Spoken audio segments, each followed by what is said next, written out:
Good afternoon, everyone. Welcome to this session. Also, people following us online. The theme of the public forum this year is Reglobalization, Better Trade for a Better World. What we want to talk about is how can we make better trade law books for a better world. I know it's a very small, tiny little element where we could contribute as academics, as researchers, as people wanting to build capacity across the globe on trade law and trade rules. But one thing that we have done is to create a new type of casebook, a new type of international trade law book. And this session is gonna explain where it comes from, how we've developed it, and we'll also show to you how to use it. So my name is Joost Pauwelyn. I'm a professor at the Graduate Institute, and I'm one of the 4 editors of this new e-book on international trade law, together with Jennifer Hillman, Henry Gao, and Nicholas Lamp, who's not here, but there's 4 of us. So the casebook is developed with the support of the Geneva Trade Platform. Thanks to Dimitri for your ongoing support. Let me say a few words about how we came to the idea, and then I can turn to my colleagues for other details. So as I think there's quite a few academics, teachers in the room.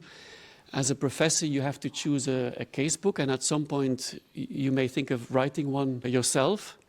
We have all done this, have written casebooks, but after a number of years realized that it's becoming very problematic to use them and to really ensure that people across the globe can have access to them. So the online platform that we have looks like a casebook, but it's very different. And I'll just point at 4 big differences that have helped me in my teaching and that I'm really enjoying when I use the platform and teach the subject. The first one is that standard textbooks, especially in the US, cost a lot of money. Okay, so the business model there is that these books tend to cost $300 per book or more. I used to teach in the US. I've come back to Europe. That means that if I would write a casebook like this, I could not even assign it to my own students. There's no way that people in Europe would pay $300 for a textbook.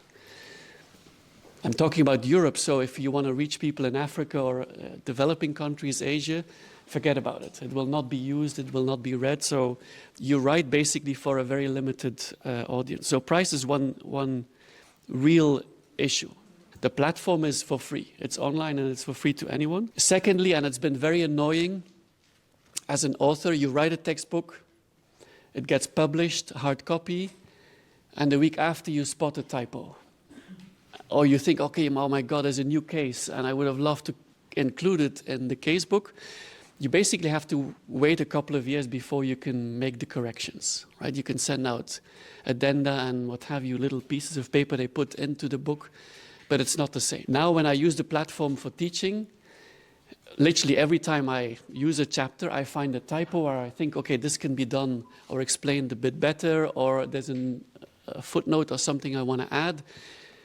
Any of us, and hopefully many of you later, you can just go onto the platform and edit and update the book this way. So price, editing is a second point. The third point is I've done casebooks with 1 or 2 authors, which is great. You work together, you share experiences, you have each your own expertise.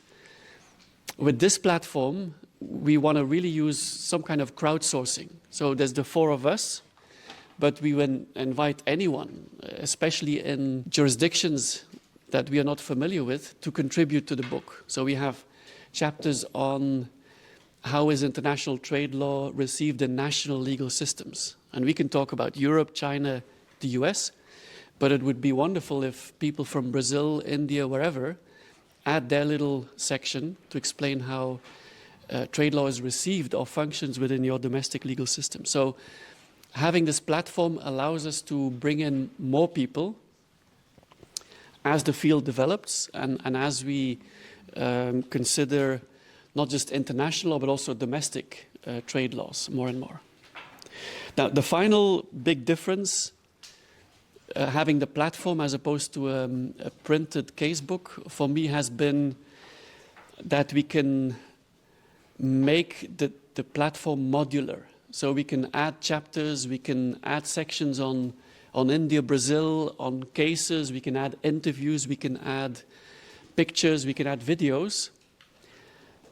And then people who teach from the platform can actually use whatever chapter, module, section they find useful. So it may end up being a bit longer because we'll offer a lot more than a standard textbook. But it allows us to move away from the one-size-fits-all, which it was beforehand. Okay? So price, editing, crowdsourcing, and making it modular, for me, were the 4 reasons to move away from the standard approach to casebooks and to test this idea of a platform. So what I suggest we do now is perhaps turn to Henry to show a bit how it looks, what it looks like when you go online and how you can use it. And then perhaps Jennifer can talk a little bit about some of the content. And then I think it would be nice, I know that there's some people in the room who may already be using it or planning to use it.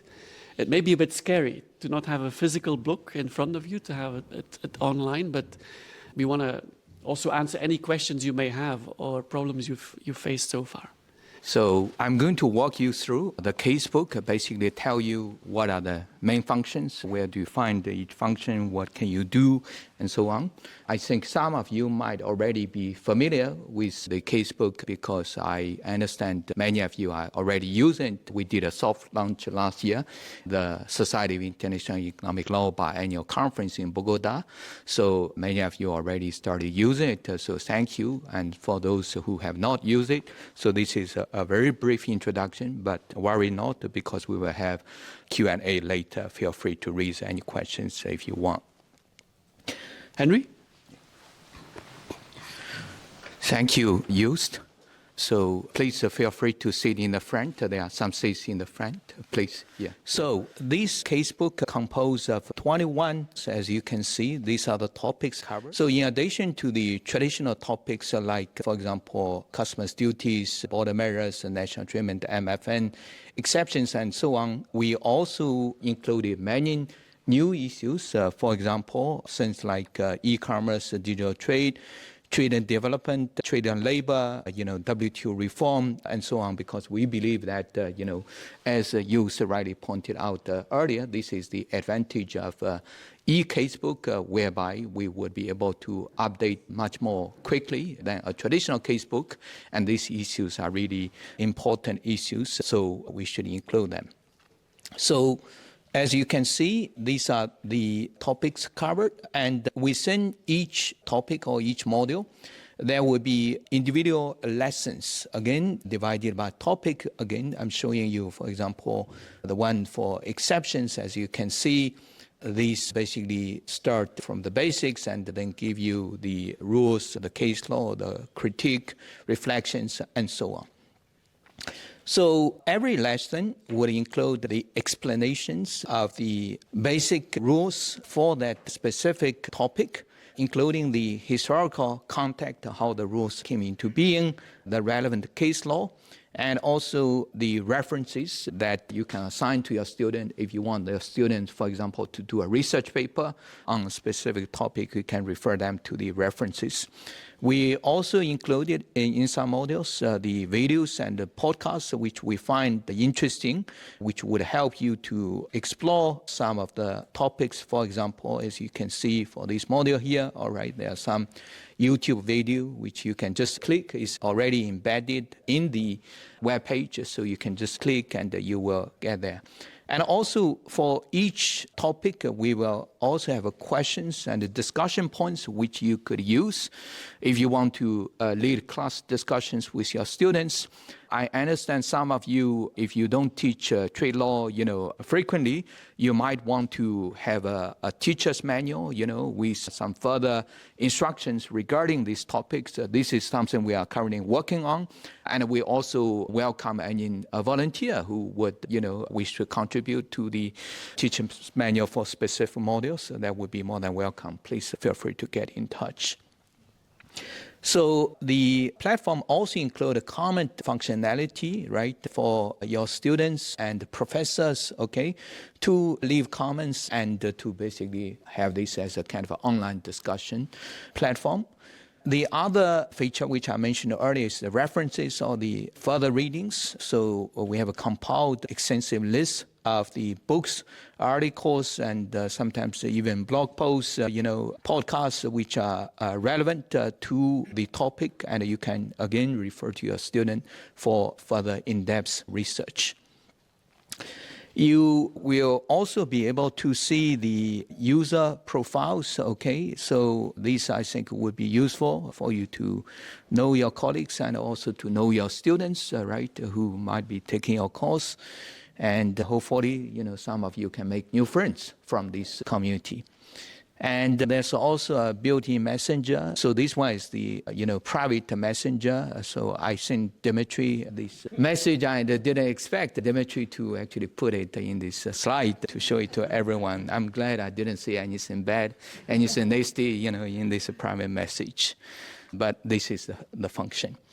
Also, as professors, you will be able to track the progress of your students. So, one problem that I find I think many of you probably have this problem too, is that the students nowadays don't read, okay?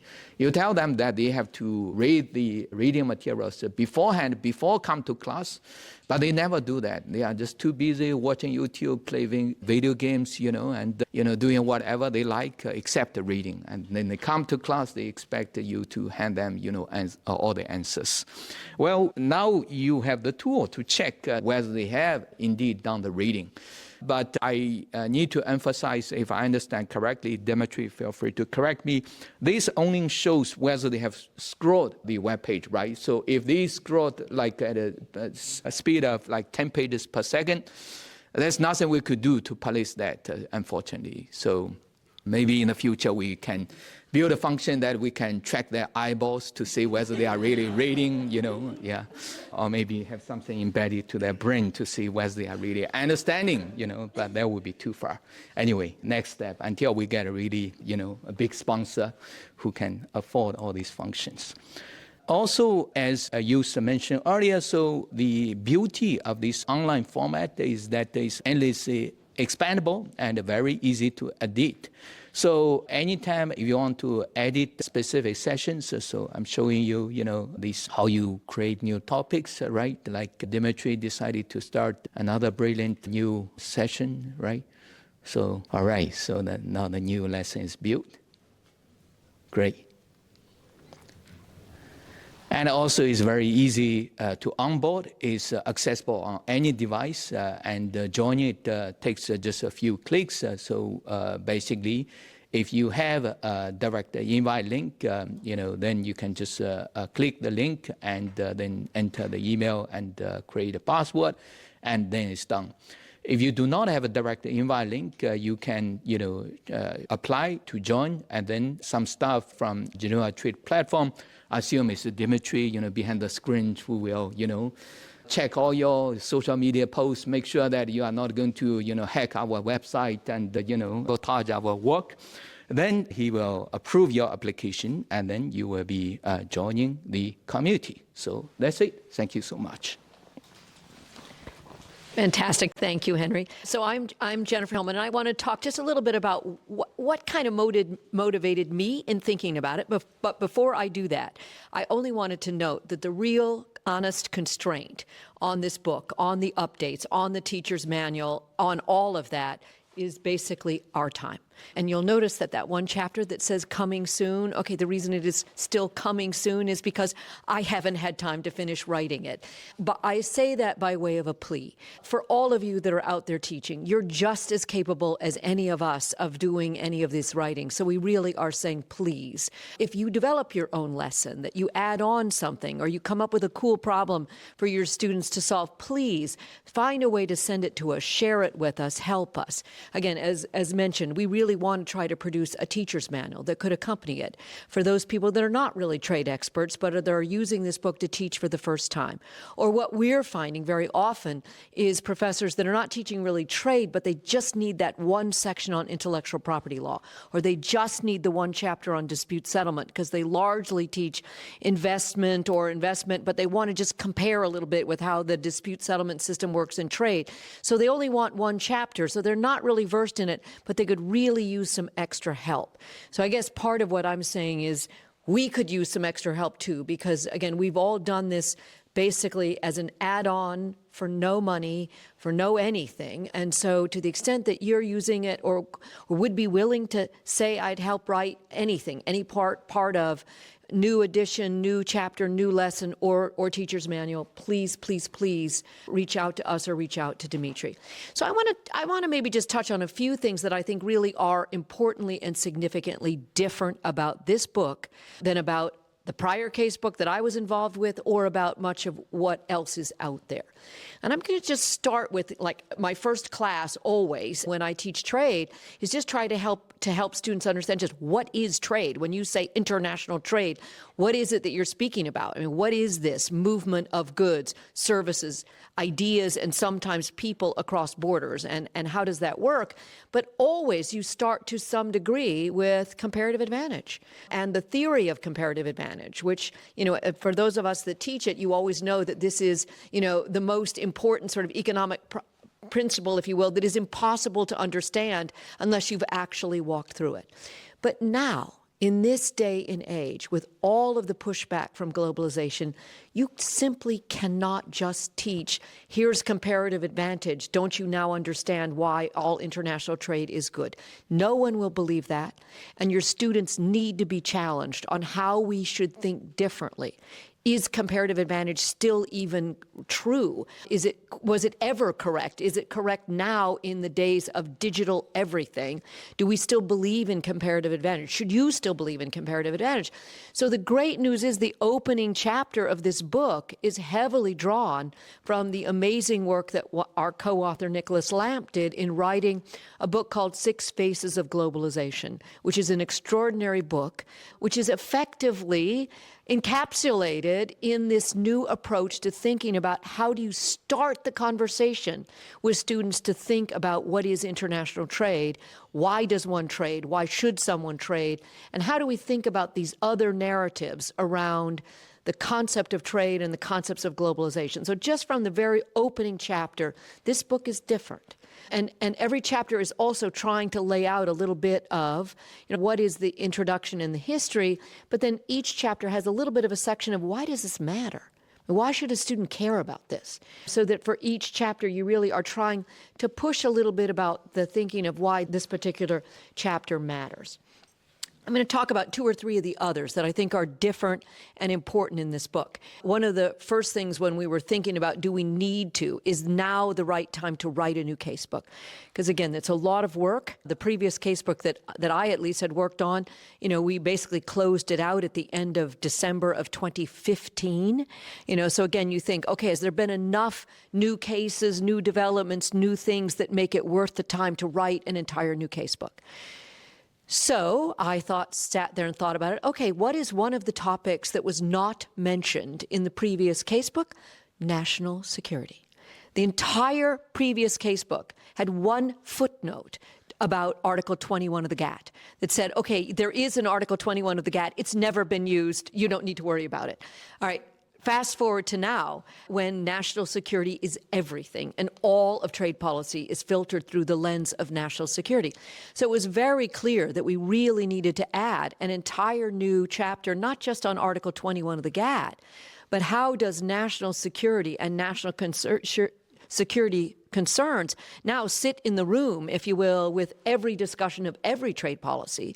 So again, a whole new entire wing, if you will, of international trade law has to be thought about through that lens of national security. Another, again, brand new chapter, which has been very interesting to me. I've already got now 100 notes just from this week here at the Public Forum of, I need to go back and change that in our book. The entire new chapter on e-commerce and the digital economy. simply doesn't exist in most international trade textbooks. You will not find anything on e-commerce or the digital economy. You won't even find much on digital trade, which is obviously presenting a huge issue for those of us that teach in this space about how to think about digital. Is it really different? Or should you just be teaching digital when you teach in goods, that goods can be ordered either in an old-fashioned way or can be ordered using digital services to order the goods? How do we treat goods that have digital services embedded in them? Got a warranty that goes tagged along to those goods. Okay, the warranty is a service. It could be done a digital service. Do you teach that as part of teaching goods that are then connected to a service or what? Obviously, digital services, you could cover them entirely in your discussion on the General Agreement on Trade and Services.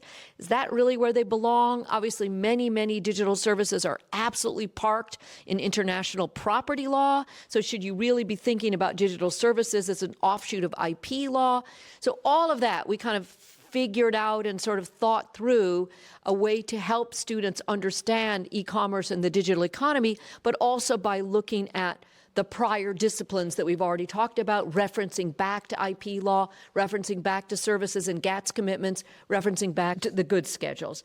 You know, the last one then that I'll talk about that I think had to be radically changed was the section on dispute settlement. Both because the prior chapter was, if you will, in the heyday when everybody was thinking everything was going perfectly and everyone was describing, you know, the appellate body as the crown jewel of the dispute settlement system, you know, that we were on our way to, you know, this whole series of jurisprudence and everything's great.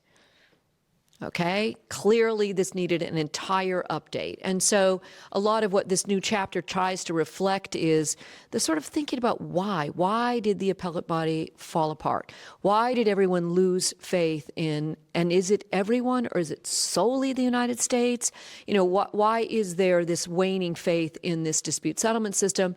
What are the options going forward to really kind of explore the MPIA and the alternatives to the appellate body? But then it does something else that I think is important and is brought in also in the other chapters, which is the other big thing we tried to weave in throughout the entire textbook, is the fact that where is all the action, particularly in dispute settlement? It's in the regional trade agreements. It's in USMCA disputes. I happen to be on the panel for the first CPTPP dispute. It is in all of these. So it is trying to understand that students need to understand that there are dispute settlement mechanisms out there that are being utilized. I mean, we just had another USMCA case request for consultations filed just last week before I got on the plane.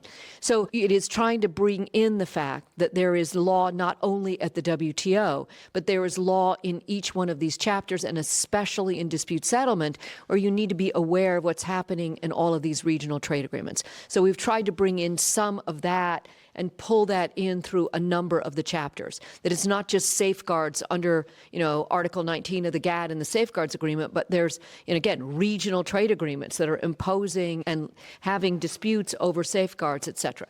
So again, for me, you know, this is substantively a different textbook than the prior ones and any of the other ones that I'm aware of that are out there in the field, in addition to it being, again, physically different, all of the things that Joost said, price different, et cetera, et cetera.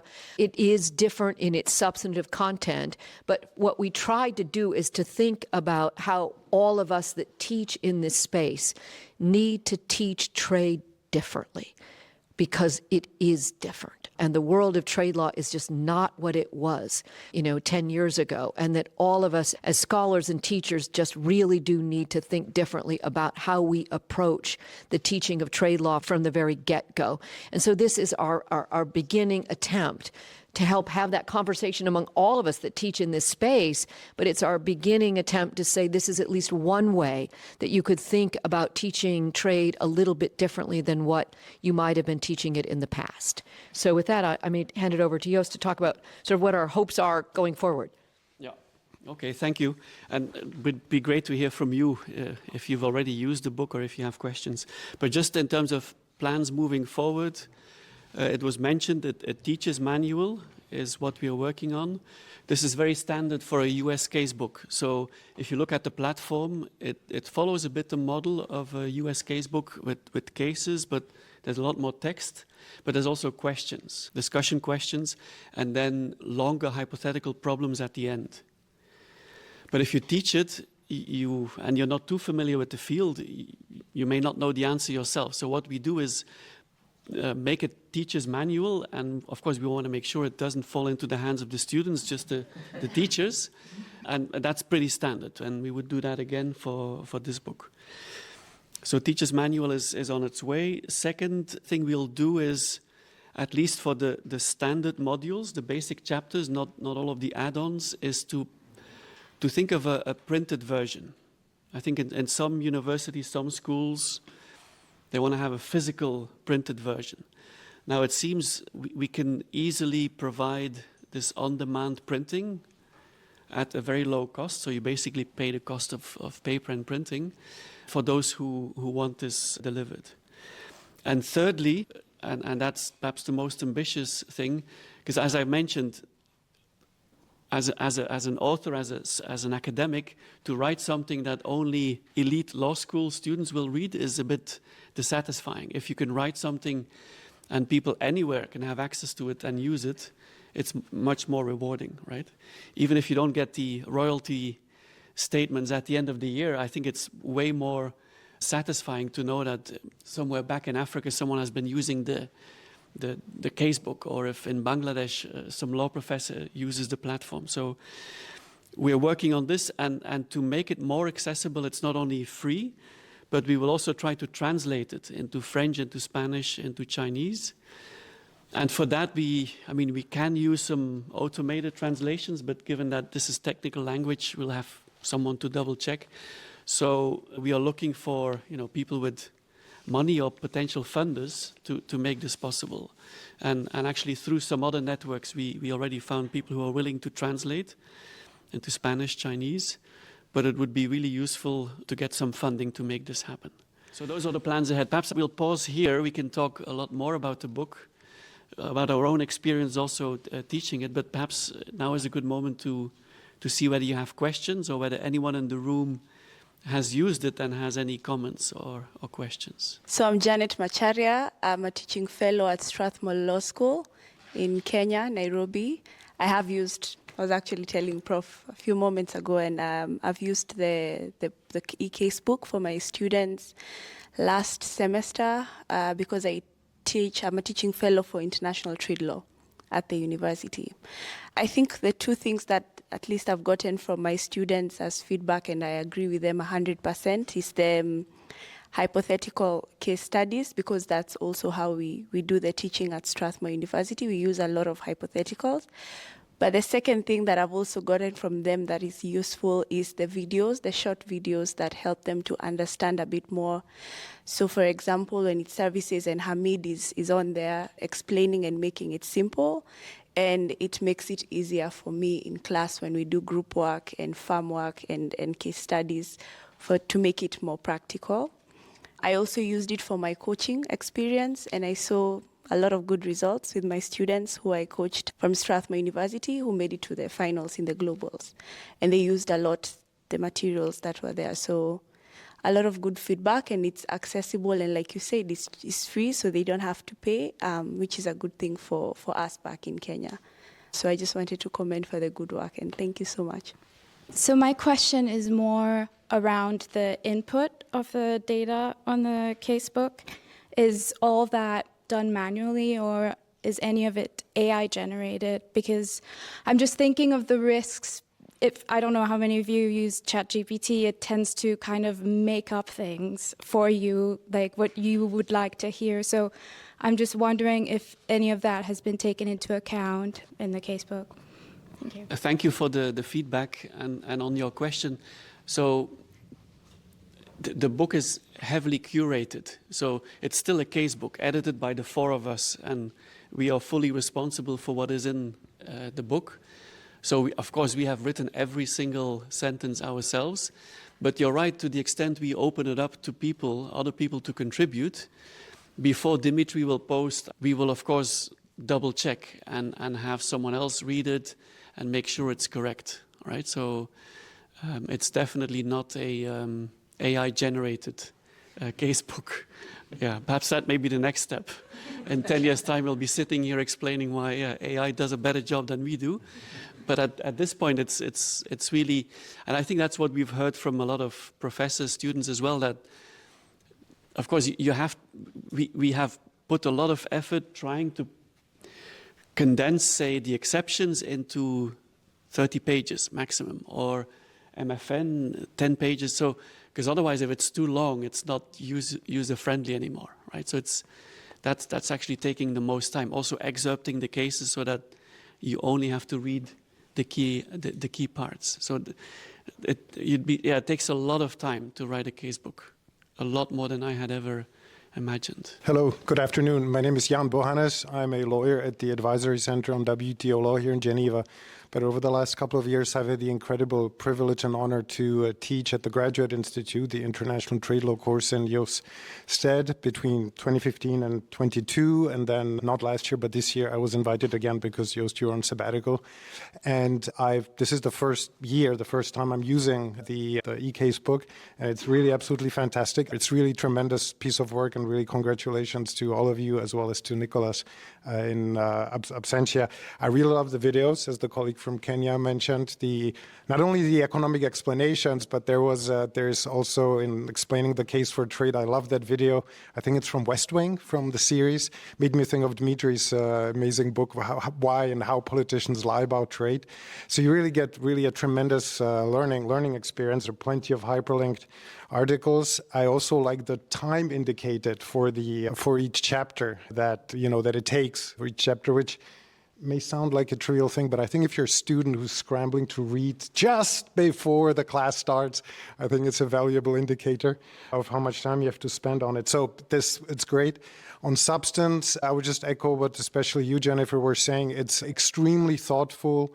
It reflects sort of the new trends in trade law and trade policy.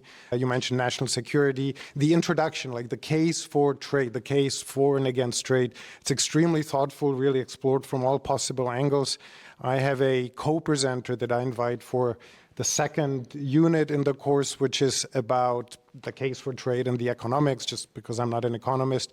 Professor Christian Hederer from German University, and he also commented, he just read it, preparing for his session, as it were, and he commented on how extremely thoughtful that particular chapter is. But, all the others as well, dispute settlement, national security. What I also love is in my last session, in the previous years, I would go look at current issues, negotiations, e-commerce, etc. You sort of had to go around and find things, this paper there and that paper there, somewhere off the internet.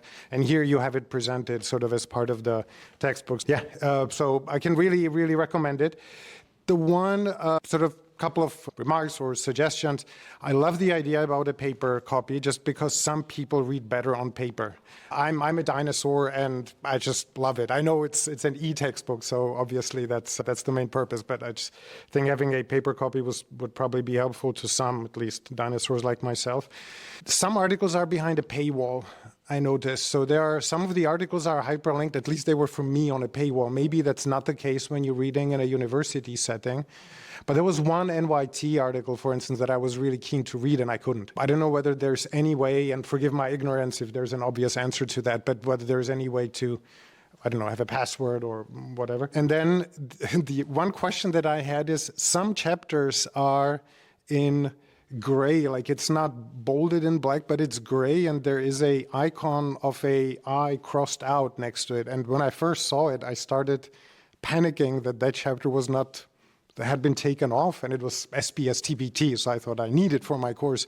I don't know whether that means it's being edited or it's not open for editing.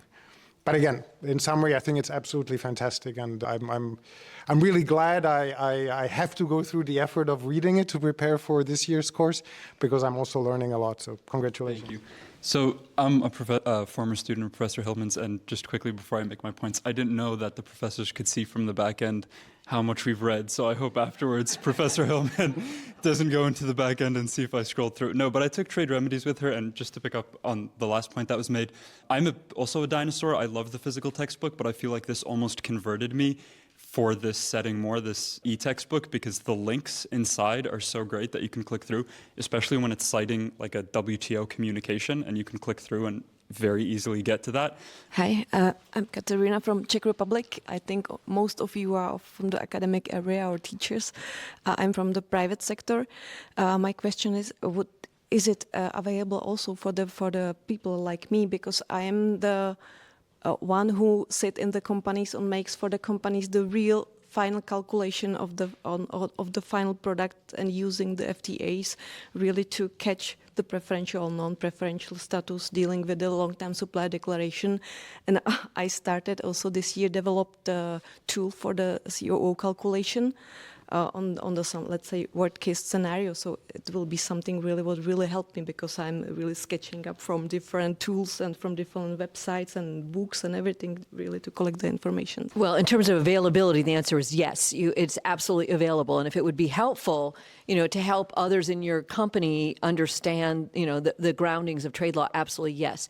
I'm not sure that it will help you with like a detailed calculation of how to report CO2 emissions for CBAM purposes, or, how to do calculations in any detail. I mean, it will at least explain the customs procedure process, the typical kinds of documents. So in that sense, it's readily available. It would definitely provide all of the sort of context and bigger picture for what anybody would need in terms of importing or exporting. But down at the level that you are of individual customs declarations for an individual item, I'm not sure it's that detailed. I will also say something. Janet, thank you for your sharing. Now I understand why your students end up at the grand final of the WTO Mode Court this year, when you were referring to the, hypothetical cases that the students have been training on, using the casebook. So I'm really glad that you guys find it helpful. No, but I would add, thank you so much for the comments. If you end up drafting your own hypotheticals that you're willing to share as parts of the lesson module, I mean, that is clearly one of the ones that needs, to refresh, so that every year it's not the same sort of hypothetical problems.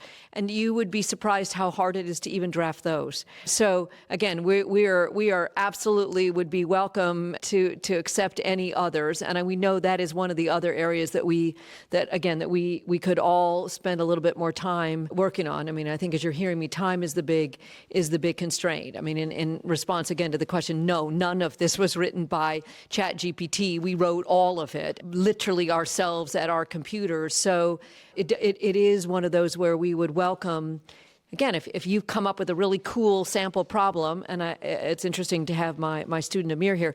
I taught a much more detailed class in trade remedies, and I'm trying to think about whether the hypotheticals that we did in a more detailed class on, anti-dumping, countervailing duty, and safeguards could even be folded in. So, and again, it could be one of the beauty of this is that you can attach things to it that not every professor uses. What we had tried to do is to have every single chapter be one that you could assign for one single class, so that it was not beyond the page limits for what an average law school allows in terms of page limits for one given class, meaning somewhere around the 20 to 25 pages of reading. I don't remember exactly the timing on them, but the idea was no more than that. And now we're trying to think about whether there should be these little add-ons for those that want their students to go deeper on each subject, understanding that the core of it is 20 pages that a student can read for one class setting, and then more added on for those that want to dive deeper into a given topic.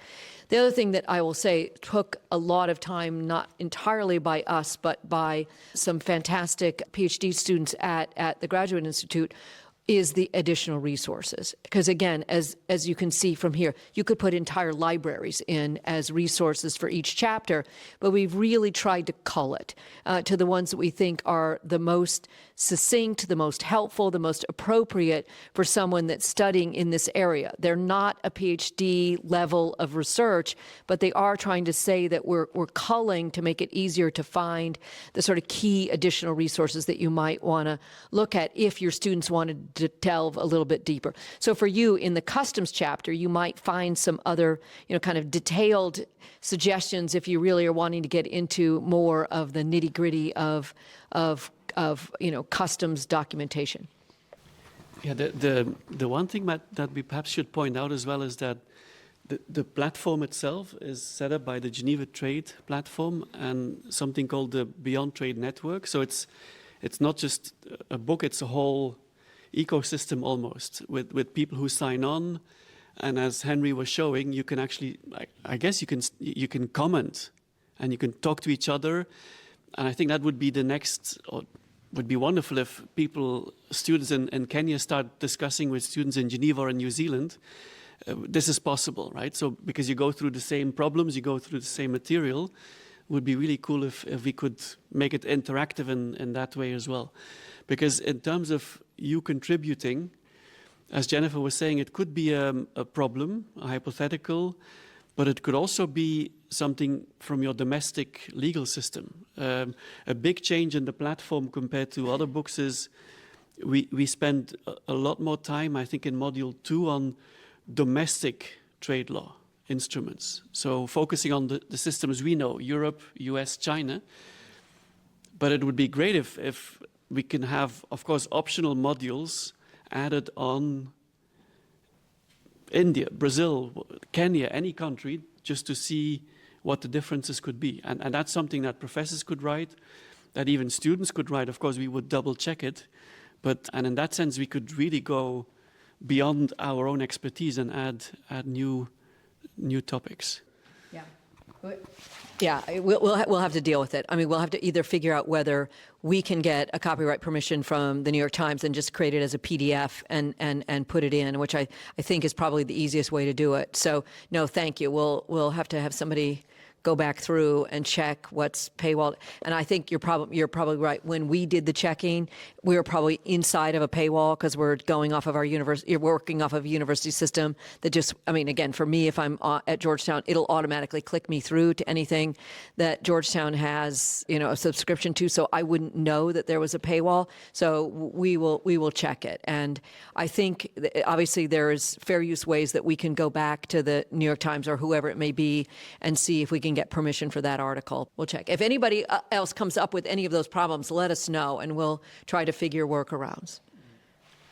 And on the possibility that a chapter or module could be blanked out, so that means it's being edited. And I think given that we are at the early stages, some chapters need to be finalized, others edited. It's a living instrument, so to speak. So it will unavoidably happen that as someone is editing or adding, that there may be, Dimitri, we've been talking a lot about basically your baby, so if you have anything to add or comment. Thank you so much. I wanted to really just come back on some of the questions from a technical side, because I'm inside the machine, as it were. To start with, on the question of the grayed out stuff, we took a bunch of modules and chapters offline in order to do some rewriting on them. We're done with that. That will never happen again. Editing actually happens in real time, so you can still continue to use it as we're editing. The only time you should ever see something grayed out in the future on this is if we have preloaded something we're about to add, but we haven't had the professors finally go through it yet. So at that point, but generally speaking, you should probably never see, unless something goes horribly wrong, you should never see any gray on there again, except for in progress future work. A question we get a lot from professors who are thinking of assigning this is about, as this expands, what will happen to the module and lesson numbers? Because if you've told someone to go to 10.4 and we start playing with the way this works, we're very aware of that issue, and we will keep the structure very similar. Where we need to slot things in, we will either do something like once a year all in one go, or we will come up with ways to sort of have it be 10.1a, so that it doesn't disrupt. If you've assigned your students something, you don't have to constantly keep coming back to see if we've decided to move trade and environment to module 3 or something. On the question of paper, I think once we have the climate, Didn't want to say it. Yes, I have parts of my winter blocked off to just stand next to Jennifer, tapping my watch meaningfully. So as soon as that's done, we've got the Core 21 in there. I think what we will do is have someone go over it, put it into a print-on-demand format where it can be printed. We know services that can do it anywhere in the world. The price points we were looking at was somewhere around $20 generally is what it costs in most kind of jurisdictions, of which we would take nothing, basically. It's at cost, but that is just what it costs to have Amazon run you off a copy wherever you are in the world. Other issues and things people raised on the customs question, and I think this speaks to something much broader. The backbone behind this system, the way it works and building it has given us a lot of expertise in doing this kind of thing. One of the things we really want to do in partnerships with some customs folks is to build a guide to customs valuation and rules of origin for SMEs that we can host on a platform like this. Precisely because we think this is actually a really convenient way to serve people free information in an easy to navigate way as compared to a very thick book or government guidance, which sometimes isn't as accessible as perhaps it could be. We also really believe that this could be a model. We've done this for trade law. There is no reason you could not do this for any other subject on Earth. The biggest constraint is we were immeasurably blessed that 4 of the top law professors in the world decided to spend a year and a half letting me bother them and kind of leading on this. The biggest constraint is time, the time of professionals or money, which can buy time. This one was all done entirely for free, but those are kind of the constraints we operate under. I'm trying to think if there were other questions people raised from the technical side. Paywall? Yeah, the paywalled articles, I think we can definitely check. We can get a student to sit in an internet cafe, VPN into North Korea and see what they can access from an anonymous browser. So the first thing we can do in the first instance is mark the ones that are paywalled so that you at least know what you can absolutely safely assign your students and what you may have to check if they can do it, or if they're not students, then they may have less access. Beyond that, there are hundreds of links there. So our ability, very honestly, to negotiate individual reproduction rights, we just don't have the resources, to be completely honest. We will see what we can do. I suspect there are probably legal reasons why we can't just link to the Wayback Machine reproduction or to get around the paywall, so we won't do that. But we can at least make it obvious which ones are paywalled and which ones aren't. Okay. Any final remarks, comments, questions? With this, we really like to thank you for coming by, because it's really a pleasure for us to talk about this project and to hear the nice feedback. And please don't hesitate to come to us with questions or if you want to use it. One thing I would say, and the reason why we wanted to actually do this session here at the public forum, is because we really do want to make this a living project, not just a book that you would teach from, but we really were hoping that this starts to have a little bit of a community of everyone. So we really would urge you to think about whether there's something that you could do to add to this, to be part of this community, to support us and help in any way that you could. If you're teaching anyway, maybe share your syllabus that lays out how you chose to use this book in your course, or maybe, like I said, share your exam, share, anything that would maybe help the teaching community around this project of thinking differently about how we all should or ought to be teaching trade. Yeah, I would also echo Joost and Jennifer's call to everyone to share with us your experiences. And also I understand that maybe some of you are teaching, for example, in some developing countries, which might not be aware of this. So please feel free to spread word, because I've been doing technical assistance for developing countries for a while, along with Martin Smith, who's sitting patiently there.